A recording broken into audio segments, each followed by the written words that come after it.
Welcome back to Wikinews. In the raw, unfiltered glare of a body camera, we see a man stripped bare, not just of his freedom, but of his dignity, his health, his very sense of self. Todd Snider, the gravel-voiced troubadour who's spent decades weaving tales of the broken and the beautiful in songs like Talkin' Seattle Grunge Rock Blues and Conservative, Christian, Right-Wing Republican, finds himself at the center of a heartbreaking storm. Just days ago, this 59-year-old Nashville icon was set to take the stage in Salt Lake City, sharing his high, lonesome stories with fans hungry for his wit and wisdom. But what unfolded instead was a nightmare that left us all questioning, how does a night of music turn into a cry for mercy? It started with a brutal claim that shook his inner circle. Outside his hotel, Snider says he was viciously assaulted. Beaten so badly that he ended up in the hospital with a head wound needing staples, his body racked with pain. His team canceled the show at the Commonwealth Room, announcing he was sidelined for an undetermined time, urging fans to hold space for his recovery. Heartbroken messages flooded social media. "We are devastated," they wrote, painting a picture of a vulnerable artist caught in violence's cruel grip. But as the dust settled, cracks appeared in the story. No concrete evidence of the attack has surfaced, leaving whispers of confusion in its wake. What we do know, thanks to newly released Bodycam footage, is the raw agony that followed. Picture this, it's just before 5 p.m. on a chilly Sunday outside Holy Cross Hospital in South Salt Lake City. Snider, fresh from discharge but clearly in torment, is handcuffed by officers responding to reports of a man causing chaos. Yelling, cursing, even threatening staff who say he was loud, obnoxious, demanding a bed despite 2 prior hospital visits.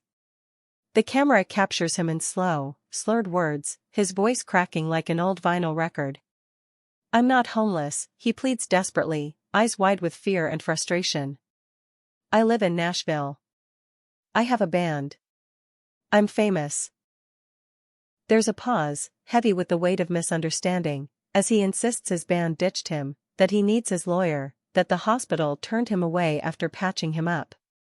But the pain, oh, the pain, it's etched in every labored breath. "I am sick," he cries out as they're loading him into the squad car. "Please, let me go to the hospital. I can't go to jail." His words tumble out in a chaotic torrent. "You guys win. Compassion is just stupid." It's not anger we hear. It's a soul unraveling, a storyteller who crafts anthems for the overlooked now begging not to become one himself. Arrested on charges of disorderly conduct, criminal trespassing, and threat of violence, he was booked into Salt Lake County Jail, but mercifully released without formal charges, a small mercy in the madness.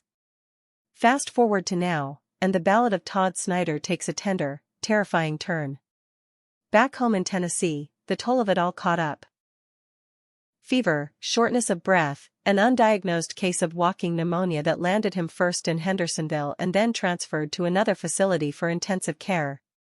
His family, in a poignant post on his official channels, laid bare the fragility. "Right now we're asking everyone who loves Todd to hold him in your thoughts.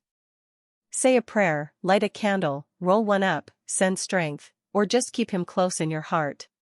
You've carried him through so much over the years. And he needs that from all of us now more than ever." His high, lonesome and then some tour. Postponed indefinitely, dates hanging in limbo as he fights not just his body, but the shadows of that fateful night. Todd Snider's story isn't just headlines, it's a reminder of how thin the line is between the spotlight and the shadows, between the hero on stage and the human pleading for help. As he battles back, we can't help but root for the man whose songs have held us through our own storms. If this tale of resilience and heartbreak moved you, hit that like button to show your support, and subscribe for more updates on the artists who bare their souls for us. Together, let's keep the music alive. Until next time, stay lonesome but never alone.